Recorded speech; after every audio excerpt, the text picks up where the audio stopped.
जय हिंद। देखिए 16 फरवरी 2021 को परिवहन विभाग ने फास्टैग को कंपलसरी कर दिया। इसी के साथ भारत में फास्टैग कार्ड के जो यूजर हैं वो 2 करोड़ हो गए और भारत सरकार को केवल नेशनल हाईवे पे, हम स्टेट हाईवे की बात नहीं कर रहे हैं, केवल नेशनल हाईवे पे पर डे इन फास्टैग की मदद से 80 करोड़ की रेवेन्यू होती है। सोचिए एक दिन में 80 करोड़ केवल इसी से रेवेन्यू होता है। ये रेवेन्यू कलेक्शन कौन करता है? तो NETC करती है। इसका फुल फॉर्म क्या होता है? National electronic toll collection. Toll उसे कहते हैं जो सड़क पर चलने के एवज में आपसे पैसे लिए जाते हैं। सरकार ने सड़क बनाया है, आप किसी होटल में जाते हैं या लॉज में रहते हैं तो किराया देते हैं ना, उसी तरह से नेशनल हाईवे पे चढ़ेंगे ना तो एक टोल दीजिएगा। 50-60 किलोमीटर 70 किलोमीटर की दूरी पर हर जगह टोल लगाया रहता है कि इतना दूरी चल गए हैं इतना पैसा दीजिए, तो उसी टोल कलेक्शन को ये करती है। अब ये फास्टैग का ये लोगो है, इसका जो मोटो एक जो वाक्य होता है वो है इजी टू क्रूज। ये याद रखिएगा, पूछ सकता है कि ये किसका वक्तव्य है, इजी टू क्रूज। तो ये फास्टैग का, इसको समझते हैं कि फास्टैग टोटली काम कैसे करता है, ये कितने टाइप का होता है और कितने कलर का होता है और RFID टेक्नोलॉजी क्या है। फास्टैग एक ऐसा सिस्टम होता है जिससे आपसे पैसे को डिडक्ट कर लिया जाता है। इसका प्रयोग दिल्ली मेट्रो या कोई भी मेट्रो बहुत पहले से कर रही है। आप दिल्ली मेट्रो में जाएंगे तो अगर आपको 1-2 बार जाना है तो आप टिकट कराएंगे क्वाइन की तरह, लेकिन आप रेगुलर कस्टमर है वहाँ के तो आपको कहा जाता है कि एक काम कीजिए, आप बनवा लीजिए स्मार्ट कार्ड बनवा लीजिए, यानी फास्टैग बनवा लीजिए। इसमें क्या है कि आप फास्टैग बनवाइएगा तो उसमें पूछेगा कितना का रिचार्ज करते हैं, उसको 500 रुपया दीजिए, 600, 1000 जितना करिएगा वो इस कार्ड में आपके रिचार्ज कर देगा। जैसे ही कार्ड आप इस पे दिल्ली मेट्रो के यहाँ पर स्कैनर पे चिपकाएंगे ये फाटक खुल जाएगा। बस यही है फास्टैग, वहाँ पे आपको चिपकाना है, फाटक खुल जाना है। तो सरकार ने दिमाग लगाया कि ऐसे ही एक कार्ड हम बनवा देते हैं गाड़ियों पे। बार बार टोल में जाके पैसा पर्ची कटवाओ, टाइम लगता था, लंबी 2-2 किलोमीटर लंबी टोल प्लाजा पे लाइन लग जाती थी। तो इसीलिए फास्टैग अब गाड़ियों में लगा दिया गया। यही है आपका फास्टैग, इस तरह से दिखता है। इसके ये एकदम समझिए आपका एक मेमोरी, जिस तरह से आपका सिम कार्ड होता है ना वैसे ये भी होता है। उसमें रिचार्ज करा दीजिए, आप अपने सिम कार्ड में लगाते हैं ना रिचार्ज, वैसे इसमें करा दीजिए। इसको गाड़ियों के विंड शील्ड पर लगाया जाता है। विंड मतलब हवा, शील्ड मतलब बचाना। जिस तरह से कोरोना से बचाने वाली कोविड शील्ड दवा है, कोविड से बचाएगी कोविड शील्ड, उसी तरह ड्राइवर को विंड यानी हवा से बचाता है विंड शील्ड, तो इसे विंड शील्ड कहते हैं। इसको लगाने से फायदा ये होता है कि जिस तरह से दिल्ली मेट्रो को आपको स्कैनर के पास जाके आपको ये कार्ड सटाना पड़ता था, इसमें सटाने की जरूरत नहीं है। टोल प्लाजा में ऊपर स्कैनर लगा हुआ है, जैसे गाड़ी जाएगी ऊपर से देख लेगा, हाँ लगाया है, खटाक से काट लेगा। जिस तरह यहाँ पैसा कटा वैसे यहाँ कट गया। कभी कभी क्या होता है दिल्ली मेट्रो में, हम एक बार मेरे साथ भी हुआ था कि ये कार्ड में ना पैसे ही खत्म हो गए, तो वहां गए तो सटाए तो खुला ही नहीं। तो हम पूछे भाई खुल क्यों नहीं रहा है, मेरा कार्ड गड़बड़ नहीं है? तो कहने का सर पैसे खत्म है। तो जस्ट इसके बगल में ऑफिस था, हमने वहां पे ले जाके कैश 200 रुपया डाल दो, तो उसने रिचार्ज कर दिया, फिर सटाए तो खुल गया। वैसे यहाँ पे भी है, आप क्या कीजिए, इसी टाइप का कार्ड है फास्टैग, यहाँ अपने विंड शील्ड पे बीच में चिपकाइए, साइड में नहीं चिपकाया जाता है, गड़बड़ा जाएगा, बीच में चिपका लीजिए और आपके पैसा काट लेगा, उसके इसके अंदर से पैसा काट लेगा। बाई दी वे अगर गए पता चला पैसा ही नहीं है तो बता देगा कि सर आप में पैसा ही नहीं है, तो फिर खुलेगा ही नहीं, वो टोल प्लाजा का गेट ही नहीं खुलेगा।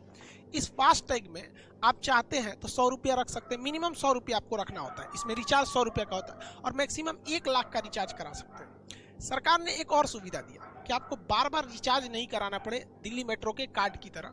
आप इसे क्या कीजिए, अकाउंट से जोड़ दीजिए कि जब जब कटेगा तो आपके अकाउंट से डाल दिया जाएगा, क्योंकि अकाउंट में तो पैसे नॉर्मल रहते ही हैं। लेकिन देखिए अगर आप फास्टैग बनवाते हैं तो आप अपने मेन अकाउंट से इसे मत जोड़वाइएगा। कोई भी ऑनलाइन काम करने के लिए एक आप अलग से अकाउंट रखिएगा, या फिर इसी में 2-4 हज़ार रिचार्ज करा के छोड़ दीजिएगा, आराम से आपको फुर्सत हो जाएगा यहाँ पर। तो ये आप इसको समझ गए, ये काम करता है RFID टेक्नोलॉजी पर। ये RFID जो टेक्नोलॉजी होती है इसका पूरा नाम होता है रेडियो फ्रीक्वेंसी आइडेंटिफिकेशन डिवाइस है ये, ठीक है। तो ये रेडियो फ्रीक्वेंसी पे एक फ्रीक्वेंसी छोड़ती है जिससे ये पकड़ लेती है। इसमें 2 डिवाइस लगे होते हैं, एक को कहते हैं पैसिव, यानी ये शांति से बैठा हुआ है क्योंकि इसमें कोई भी बैटरी नहीं लगी होती है, कोई बैटरी नहीं। जैसे आपका सिम कार्ड एक पैसिव है, उसमें बैटरी नहीं है, सिम कार्ड बाहर रख देंगे तो किसी काम का नहीं, वो आपकी मोबाइल की बैटरी यूज करता है।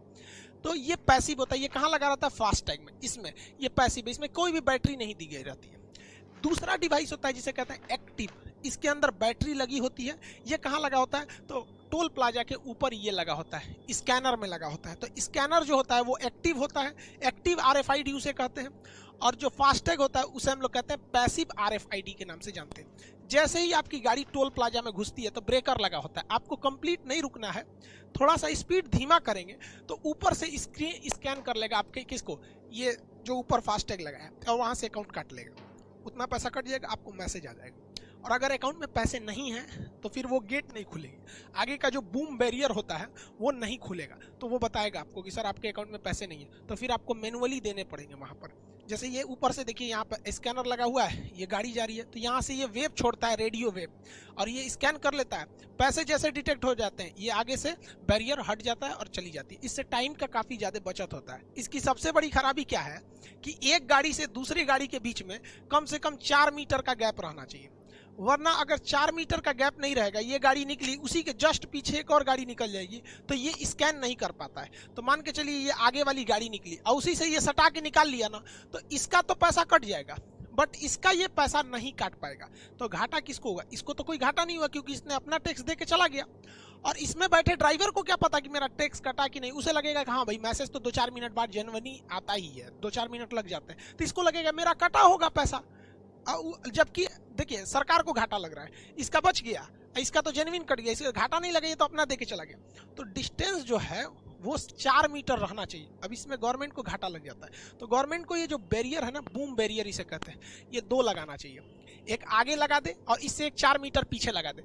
इससे फायदा होगा कि 4 मीटर के गैप में एक ही गाड़ी आ पाएगी। अभी बूम बैरियर केवल आगे की ओर होता है, हालांकि अभी एडवांस फास्टैग आ गए हैं, अब वो समस्या नहीं रह गई है, धीरे धीरे कोई भी टेक्नोलॉजी सुधर जाती है। फास्टैग के कुछ पॉजिटिव यानी प्रोज को देख लेते हैं, कुछ नेगेटिव यानी बुराई उसमें जो गलत है कॉन्स को हम लोग देख लेते हैं। सबसे पहले तो भैया ये टाइम बचा देता है। कैश लेन देन में मिलाओ चेंज है नहीं है तो लंबी लाइन लगती थी जिससे टाइम बर्बाद होता था, और गाड़ियां स्टार्ट करके रखनी होती थी तो फ्यूल बर्बाद होता था, जिससे कि बहुत ज़्यादा मात्रा में पोल्यूशन होता था।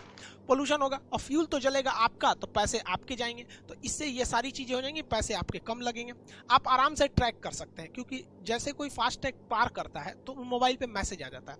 एक बार मेरा ड्राइवर क्या था, हम क्लास में पढ़ा रहे थे तो सुबह 7 बजे घुसते हैं तो एक ही बार 11 बजे क्लास से निकलना पड़ता है। तो हुआ क्या कि ड्राइवर गाड़ी लेके कहीं और चला गया था, लेकिन हमको कैसे पता चला? हमको एक मैसेज आया कि आपकी गाड़ी इस टोल प्लाजा को, मतलब टोल प्लाजा का नाम लिखा रहता है कि यहाँ से पैसे कटे। हम तुरंत समझ गए यहाँ पे, हम फोन किए कहाँ हो, कैसे नीचे ही चाय पी रहे हैं। ऐसे जरा चाय पी रहा है तुम, यहाँ पे क्रॉस किया है तो टोल प्लाजा।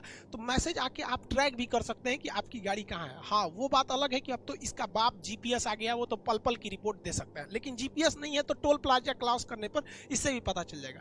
इससे कि गवर्नमेंट को मेन पावर कम लगाना पड़ेगा, सबसे टैक्स कलेक्शन की वजह से, जिससे कि करप्शन कम होगा। जितने ज्यादा आदमी बैठेंगे उतने ज्यादा करप्शन करेंगे गवर्नमेंट ऑफिस में, लूट पाट नहीं होगी। लोग क्या करते थे, रात में टोल प्लाजा लूट लेते थे, अगल बगल के आएंगे सर टोल प्लाजा लूट के भाग जाएंगे सर, तो लूट नहीं होगी। दूसरा, कई को दबंग आदमी थे सब, टोल प्लाजा का तो पैसा नहीं देंगे, जाएंगे जाओ ससुरा जाओ अब यहाँ पे, तो मत दो ना पैसा, वहाँ पे ऊपर लगा हुआ है टोल आपका वो स्कैनर पकड़ लेगा वहाँ पे। तो इससे कई सारे फायदे होंगे, लेकिन इसके कुछ घाटा भी है। देखिए कौन सी यानी निगेटिव चीज क्या है कि कभी कभी जो ऊपर की स्कैनर मशीन होती है ना, इसके ऊपर स्कैन करने वाला, उसमें टेक्निकल प्रॉब्लम आ जाता है, जिस वजह से वो ससुरा फास्टैग वाला काम ही नहीं करता है, तो कहेगा उस पे चल जाइए, वो कैश भी नहीं, या तो फिर कैश लेगा या तो दूसरे पे भेजेगा, टेक्निकल प्रॉब्लम आ जाता है। अब हम लोग के भी एप्लीकेशन पे जो स्टूडेंट एप्लीकेशन के होंगे देखते होंगे, अक्सर कभी टेक्निकल प्रॉब्लम आ जाता है तो भाई मैसेज दिया जाता है कि आज ये क्लास सस्पेंड है क्योंकि टेक्निकल प्रॉब्लम है। वैसे यहाँ भी टेक्निकल प्रॉब्लम आ सकती है। एक और समस्या क्या है